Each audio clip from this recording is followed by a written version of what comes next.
Hi viewers, Assalamu alaikum. Welcome to my channel Just to Become Intellectuals in Computer Science. You can get deep knowledge about computer system. So kindly listen carefully and subscribe my channel first. Thank you. Assalamu alaikum students. How are you? I am Gulnaz Kazmi with lecture number 4 of computer science. So in last lecture we have discussed about generations of computers. So you know well, because we have discussed earlier that generations of computers based on speed, size and performance. So now we will move towards types of computers. So there are 3 types of computers were there. First of all, analog, digital, and third one is hybrid computers. So kindly go towards page number 29 and we will talk about analog and digital computers there. So open your notes and go to page number 29. So what is analog computer? What is analog computer? So its first point is an analog computer accepts data in continuous or physical form. In continuous or physical form. So first of all हमें ये पता होना चाहिए कि analogue signal क्या होता है, क्योंकि एनालॉग कंप्यूटर में एनालॉग सिग्नल्स एक्सेप्ट किए जाते हैं. ठीक है. अब signal is basically used to convey information और instructions by means of an action और साउंड. सो क्या मतलब हुआ कि आप इंस्ट्रक्शंस या डाटा कन्वे करते हैं, भेज रहे होते हैं किस फॉर्म में, एक एक्शन के थ्रू या फिर एक साउंड के फॉर्म में, क्योंकि एनालॉग सिग्नल्स होते ही एक साउंड वेव फॉर्म में होते हैं. ठीक है. तो उसके मुताबिक अगर हम इसकी वर्किंग पे जाएं तो analogue computers analogue signals accept करते हैं. ठीक है. और इसमें जो हमारे पास एक प्रोसेस आता है वो कंटिन्यूस प्रोसेस आता है. ठीक है. कंटिन्यूस प्रोसेस ऐसा प्रोसेस है जो कभी भी जिसमें सीक्वेंस कभी चेंज नहीं किया जा सकता, जो एक कांस्टेंट प्रोसेस है. ठीक है. इसमें जो एक दफ़ा आपने इनपुट दे दी आप उसी पे वर्किंग कर सकेंगे. अगर नेक्स्ट टाइम आपने उस इनपुट को चेंज करना है तो आपको नेक्स्ट स्टेप में जाके दोबारा से इनपुट देनी पड़ेगी और फिर आप उसके मुताबिक उसमें परफॉर्मेंस कर सकते हैं. ठीक है. अब बेसिकली कंप्यूटर्स, अगर हम एनालॉग सिग्नल और डिजिटल सिग्नल की बात करें तो यहाँ पे एनालॉग सिग्नल्स यूज़र की अंडरस्टैंडेबल फॉर्म में है, लेकिन डिजिटल सिग्नल्स कंप्यूटर की अंडरस्टैंडेबल फॉर्म में. जब भी आप मॉडर्न कंप्यूटर में काम कर रहे होते हैं, ठीक है, उस वक्त यूज़र हमेशा सबसे पहले जो इनपुट दे रहा होता है वो अपनी अंडरस्टैंडेबल फॉर्म में देता है, वो एनालॉग सिग्नल है. लेकिन जब कंप्यूटर उसे एक्सेप्ट करता है और कंपाइलर जब इनपुट वो पिक करके सीपीयू को देगा तो उस वक्त वो उसे डिजिटल में कन्वर्ट करके देगा. क्यों? क्योंकि सीपीयू या प्रोसेसर या कंप्यूटर डिजिटल फॉर्म एक्सेप्ट करता है. ठीक है. क्योंकि वो अंडरस्टैंड नहीं कर सकता कि एनालॉग सिग्नल बेसिकली है क्या. ठीक है. उसे उन इंस्ट्रक्शंस की समझ नहीं आती. दैट्स वाई उसने कंपाइलर रखा हुआ है, एक ट्रांसलेटर है जो जिसको दोनों ज़ुबानें आती हैं, एनालॉग भी और डिजिटल भी. वो एनालॉग सिग्नल्स को आपकी इनपुट को डिजिटल में कन्वर्ट करके देगा उसे, और फिर प्रोसेसर समझ जाएगा कि अब ये बेसिकली इनपुट है, इस पर मैंने प्रोसेस करना है.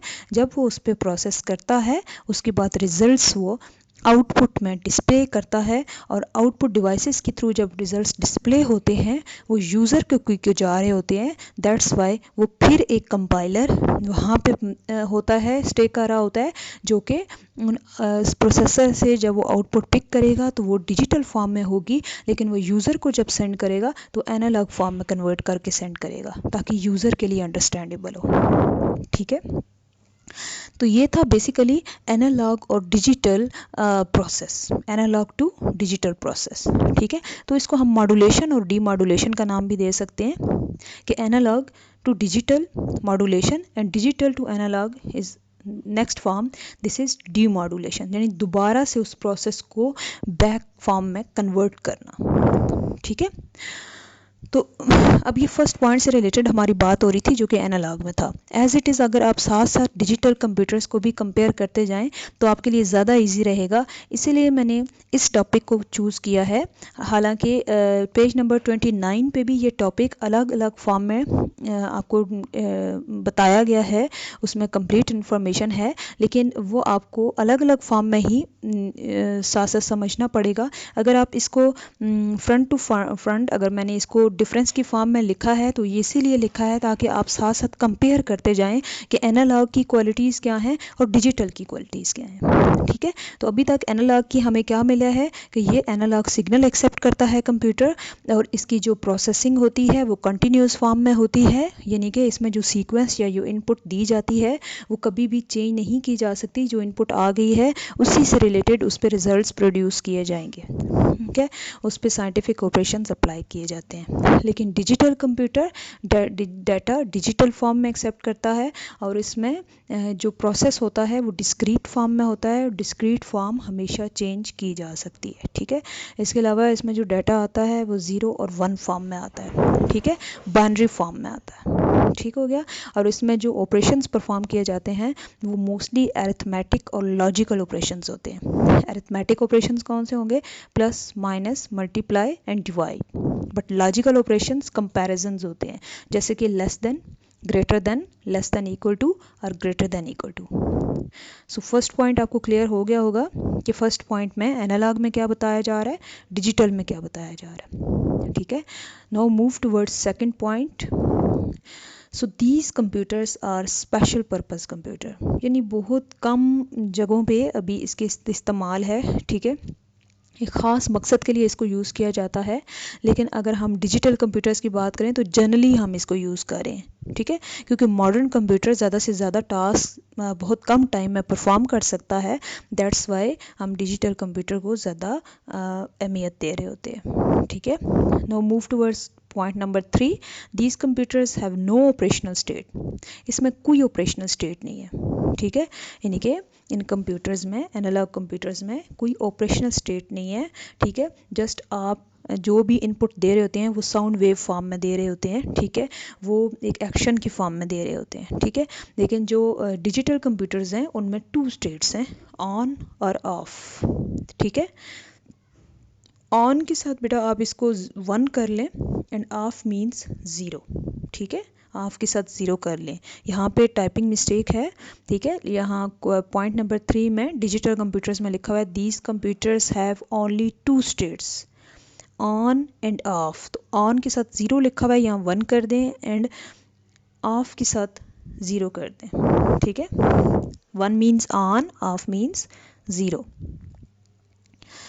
Now move towards point number 4. So point number 4 of analog computers is these computers have fast processing speed as compared to digital. इसका एक ये जो है ना एक मेन, अगर हम इसको देख लें, ऑब्वियसली जब ये कंटिन्यूस प्रोसेस है, इसको एक दफ़ा इनपुट दी थी तो इसने जल्द से जल्द प्रोसेसिंग अप्लाई करनी होती है और आपको रिजल्ट्स दे देता है। ठीक है, और इसकी जो इनपुट होती है वो भी सिंपल एक एक्शन की फॉर्म में या एक साउंड वेव फॉर्म में होती है, दैट्स वाई इसकी प्रोसेसिंग स्पीड ज़्यादा है as compared to digital. Digitals की लो होगी, क्योंकि उसमें हर एक जो डाटा आप देते हैं वो बाइनरी फॉर्म में दे रहे होते हैं, ठीक है। कंप्यूटर के लिए जो अंडरस्टैंडेबल फॉर्म हो उसमें दे रहे होते हैं, और उसके लिए फिर जो ये कंटिन्यूस प्रोसेस भी नहीं है, इसमें इनपुट बार बार चेंज भी की जा सकती है ड्यूरिंग एग्जीक्यूशन। दैट्स वाई ये इनकी प्रोसेसिंग स्पीड कम है। Go to point number 5, accuracy is less as compared to digital computers. यानी कि बेसिकली जो रिजल्ट्स प्रोड्यूस हो रहे होते हैं ना, जितना फास्ट आप खुद देख लें कि जो काम सोच समझ के किया जाए वो उसके रिजल्ट्स भी अच्छे आते हैं, अगर हम जनरली बात कर रहे हो, ठीक है। और जिस काम में जल्दी की जाए उसमें रिजल्ट्स हमें इतने अच्छे नहीं हो सकता है रिजल्ट्स ठीक हों लेकिन बेटर लेवल के ना हों, ठीक है। तो as it is analogue computers की अगर हम बात करें तो इसमें जो एक्यूरेसी लेवल है, एक्यूरेसी मीन्स एक्यूरेट रिजल्ट्स, तो ये बहुत कम है। यानी as compared to digital computers की अगर हम बात करें तो इसमें जो रिजल्ट्स होंगे वो बहुत एक्यूरेट विदाउट एनी मिस्टेक होंगे, ठीक है। एरर फ्री रिजल्ट्स इनको कहा जा सकता है, error free results. Move to point number 6 of analog computers. These computers have small memory size. इसकी मेमोरी कैपेसिटी बहुत कम है। लेकिन अगर हम दूसरे तरफ देखें तो डिजिटल कंप्यूटर्स की कैपेसिटी ज़्यादा है। जस्ट इसमें अभी तक जो हमें एनालॉग कंप्यूटर्स की एडवांटेज मिली है वो ये है कि प्रोसेसिंग स्पीड फास्ट है, ठीक है। Now move towards point number 7. These computers are used in complex scientific and mathematical calculations. ज़्यादा से ज़्यादा ये साइंटिफिक या मैथमेटिकल कैलकुलेशंस पे परफॉर्मेंस देते हैं। लेकिन अगर हम डिजिटल कंप्यूटर्स की बात करें तो इनकी बहुत ज़्यादा यूजेस हैं, हर फील्ड में यूज़ है, जैसे टेक्निकल रिसर्च में, साइंटिफिक रिसर्च में, business, education, transportation, exploration, art and music and banking, industries etcetera. तो इस लिहाज से डिजिटल कंप्यूटर बेस्ट प्रेफरेबल है, ठीक है। Now move towards last point, examples. तो इसमें आपने बेसिकली ये एग्जांपल्स में हमें कंप्यूटर्स के नेम्स बताए जा रहे हैं कि अगर इस तरह का नेम हो लाइक हेथकिट EC1, तो basically this is analogue computer. और ये कब बनाए थे? 1960s में बनाए गए थे। लेकिन अगर IBM कंपनी से रिलेटेड कोई नाम हो या Apple, basically this is very established company, ठीक है। अगर इसके साथ किसी कंप्यूटर के नाम जुड़ा हो तो वो डिजिटल कंप्यूटर्स होंगे, ठीक है। Now move towards hybrid computers.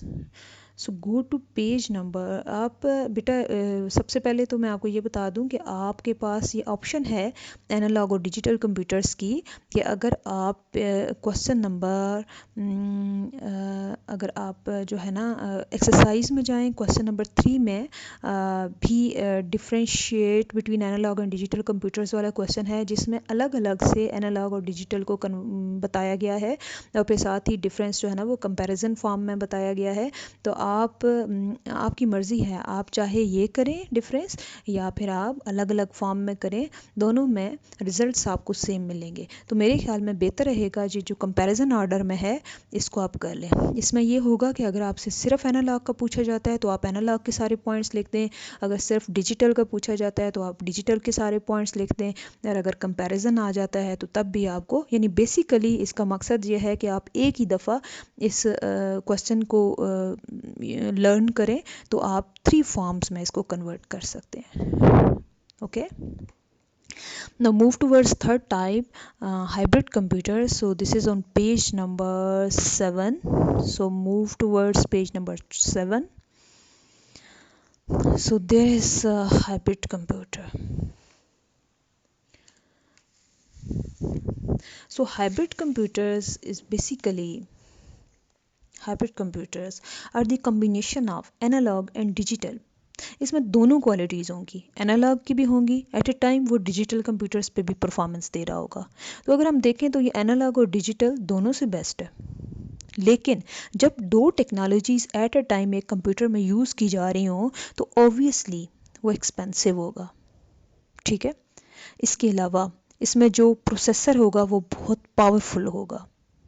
हमें एडवांटेजेस तो मिल रही हैं, साथ साथ डिसएडवांटेजेस ये मिल रही हैं कि ये एक्सपेंसिव होगा, ठीक है। इस पे वर्किंग करना भी काफ़ी डिफ़िकल्ट टास्क है, एक एक्सपर्ट यूज़र के अलावा इस पे कोई वर्किंग नहीं कर सकता, ठीक है। दूसरा, जब दो प्रोसेसर एट अ टाइम आप यूज़ कर रहे हैं एनालॉग भी और डिजिटल भी, तो ऑब्वियसली उस पे जो वर्किंग होगी वो काफ़ी एक्सपर्टीज़ लेवल पे की जाएगी। ठीक है, तो इसके मुताबिक अगर हम एक और एडवांटेज को देखें, एक तो हमें एक्सपेंसिव की डिसएडवांटेज मिल रही है, और सेकंड में अगर हम देखें तो ये बेसिकली एक से ज़्यादा नेटवर्क्स को यूज़ करते हैं। ठीक है, हाइब्रिड कंप्यूटर्स एक से ज़्यादा नेटवर्क्स को यूज़ कर रहे होते हैं, डिफरेंट नेटवर्क्स को यूज़ कर रहे होते हैं, डिफरेंट हब्स को यूज़ कर रहे होते हैं। हब्स मींस एक एनालॉग सर्वर, एक डिजिटल सर्वर। डिजिटल के लिए अलग से सर्वर चाहिए, एनालॉग के लिए अलग से सर्वर चाहिए। तो सर्वर कंप्यूटर बहुत पावरफुल होता है, जिसकी वजह से ये कंप्यूटर्स काफ़ी ज़्यादा हाई लेवल पे एक्सपेंसिव होते हैं। ठीक है, and it requires a lot of cables. और इन कंप्यूटर्स में स्पेशली जो केबल्स का प्रोसेस है वो बहुत ज़्यादा हमें यूज़ करना पड़ता है। केबल ज़्यादा चाहिए होती हैं, सर्वर्स को कनेक्ट करना होता है। इसके अलावा आपने जो डिजिटल के कंपोनेंट्स हैं, एनालॉग के कंपोनेंट्स हैं, इनको सबको एक कॉन्फ़िगरेशन ऑर्डर में लेके आना है, तो केबल ज़्यादा चाहिए होंगी। ठीक है, आपके पास कोई पॉइंट अगर इस टॉपिक के अंदर नहीं लिखा हुआ तो आप काइंडली मेंशन कर लें एक्स्ट्रा नॉलेज के तौर पे कि basically hybrid computers are too much expensive because of they are using different networks, different hubs, and it requires a lot of cables. एक तो केबल्स इसमें लॉट ऑफ चाहिए, दूसरा एक्सपेंसिव सर्किट्स चाहिए जो इनको सपोर्ट करेंगे, जो इनको पावर देंगे। ठीक है, विच मेक्स इट कॉस्टली। ठीक है, तो ये इसकी बहुत बड़ी डिसएडवांटेज हमें मिल गई। ठीक है, सेकंड अगर डिसएडवांटेज में जाएं तो इसकी जो कॉन्फ़िगरेशन है ना, एनालॉग, डिजिटल, इसके अलावा कुछ हब्स हैं, नेटवर्किंग करनी है, केबल्स किस तरह से अटैच करनी है, क्योंकि पूरा एक सिस्टम बनाना है जो एनालॉग एंड डिजिटल सिस्टम होगा, उसको हमने हाइब्रिड का कंबाइंड फॉर्म में नाम दे दिया है। ठीक है, तो अब ये एनालॉग और डिजिटल अलग अलग तो नहीं है, बल्कि आपको दो processor at a time configure करना है, जिसकी वजह से इसकी डिज़ाइनिंग काफ़ी ज़्यादा टफ होती है। इसमें थोड़ी सी भी केबल अगर एक से दूसरी जगह अगर लग जाती है तो सारे सिस्टम में प्रॉब्लम आ जाएगी। ठीक है, क्योंकि यहाँ पे तमाम काम जो सॉफ्टवेयर इनके अंदर इंस्टॉल करने हैं, जो हार्डवेयर की कॉन्फ़िगरेशन करनी है, वो प्रॉपर और परफेक्ट होनी चाहिए, तब एक हाइब्रिड सिस्टम आपके सामने परफेक्ट फॉर्म में आएगा। That's why this is very difficult. इसके अलावा इसमें जो डिजिटल और एनालॉग का रोल है हाइब्रिड कंप्यूटर्स के अंदर, वो हम देख लेते हैं। These computers, the digital computers basically, digital computers serve as controller। यहाँ पे ज़्यादा अथॉरिटी किसकी है? डिजिटल कंप्यूटर्स की। ये कंट्रोलर के तौर पे काम कर रहे हैं, ये सुपरवाइज़र के तौर पे काम कर रहे हैं। ठीक है, और ये कौन से ऑपरेशंस वहाँ पे प्रोवाइड कर रहे होते हैं? लॉजिकल और न्यूमेरिकल। वही जो चीज़ आपने पहले पढ़ी है कि डिजिटल कंप्यूटर्स का काम क्या है, कौन से ऑपरेशंस परफॉर्म कर सकते हैं? ज़्यादा से ज़्यादा ये न्यूमेरिकल, अरिथमेटिक और लॉजिकल ऑपरेशंस परफॉर्म कर सकते हैं। और मेन इसका काम क्या है कि ये हेड के तौर पे, ये कंट्रोलर के तौर पे काम कर रहा होता है ओवर एनालॉग। बट अगर हम यहाँ पे एनालॉग कंपोनेंट की बात करें तो these computer serve as a solver of differential equations. ठीक है, अब इस कंप्यूटर का काम क्या है कि ये जितनी भी डिफरेंशियल इक्वेशंस होती हैं ना, जो एक फ्लो की फॉर्म में होती हैं, जो एक्सप्रेशन की फॉर्म में होती हैं, जिसमें न्यूमेरिकल डाटा कम होता है, जो वेरिएबल्स फॉर्म में ज़्यादा होती हैं, ठीक है, या कुछ कम्प्लेक्स इक्वेशंस होती हैं, ठीक है, मैथमेटिकल इक्वेशंस, ठीक है, तो उन पे ये सॉल्विंग प्रोसेस इसका हाई है। ठीक है, यानी कि ये एज अ सॉल्वर काम कर रहा होता है, लेकिन ये किसी का कंट्रोलर नहीं है, किसी का सुपरवाइज़र नहीं है, इसकी अथॉरिटी कम है एज़ कम्पेयर टू डिजिटल। तो इन दोनों का हाइब्रिड सिस्टम के अंदर रोल क्या था? डिजिटल एक कंट्रोलर है, बट एनालॉग सिर्फ अपने आप के लिए काम कर रहा है, वो किसी पे अथॉरिटी नहीं जमा रहा। ठीक है, यानी उसकी कोई अथॉरिटी नहीं है, वो कोई कंट्रोलर नहीं है, बस वो किसी पे डिपेंड कर रहा है। ठीक है, लेकिन हाइब्रिड कंप्यूटर्स की एक जो बेस्ट एडवांटेज हमें मिली है कि इस सिस्टम की स्पीड बहुत ज़्यादा होती है। ठीक है, क्योंकि ये दो कंप्यूटर्स को पावरफुल प्रोसेसिंग सिस्टम में लेके आते हैं, दैट्स वाई की speed it's much high as compared to simple analog or simple digital. Okay, so uses of hybrid computers, where hybrid computers are used obviously in scientific applications, in hospitals, in controlling it, क्योंकि ये दोनों processes को at a time use कर रहे हैं ना, ठीक है। तो इसमें एनालॉग के जो फीचर्स हैं वो भी आ जाएंगे, डिजिटल के जो यूजेस थे वो भी आ जाएंगे, तो दोनों जगह पे इनको ज़्यादा यूज़ किया जाता है। इसके अलावा स्पेशली इनको वाइटल साइन मॉनिटरिंग यूनिट के अंदर यूज़ किया जाता है, जहाँ पे पेशेंट को मॉनिटर किया जाता है हॉस्पिटल्स के अंदर कि वो किस पोजीशन में है, क्या डायग्नोज है, ठीक है, उसकी क्या डायग्नोज हो सकती है, या फिर उसके क्या प्रोसेस चल रहा है, क्या बीमारी है, उससे रिलेटेड क्या उसको जो सिम्टम्स हैं और उसके मुताबिक उस पर कितनी रिकवरी लेवल किस लेवल पे है, तो वो सब जो है ना वो टेम्परेचर आप देख सकते हैं, ब्लड प्रेशर उसका चेक कर सकते हैं, रेस्पिरेशन सिस्टम और हार्ट बीट, ये सब हाइब्रिड सिस्टम के अंदर पॉसिबल है, ठीक है। So it's the end of my topic now for today. इसके अलावा जो आज के लेक्चर में जितना भी बेटा हमने काम किया है वो as it is pre 9 students के लिए जो पहले हाईलाइट किया जाता था कि आपने बेटा साथ साथ लिखना है, साथ साथ आपने याद भी करना है, लेकिन 9th क्लास आपने लर्निंग करनी है और लर्निंग बहुत स्ट्रांग होनी चाहिए। इसके अलावा आपको वीडियो लेक्चर्स साथ साथ दिए जा रहे हैं और उसमें जो भी आपकी प्रॉब्लम्स हैं उनको आप साथ साथ रिकवर कर सकते हैं, ठीक है। एनीवेज, थैंक यू, अल्लाह हाफिज़।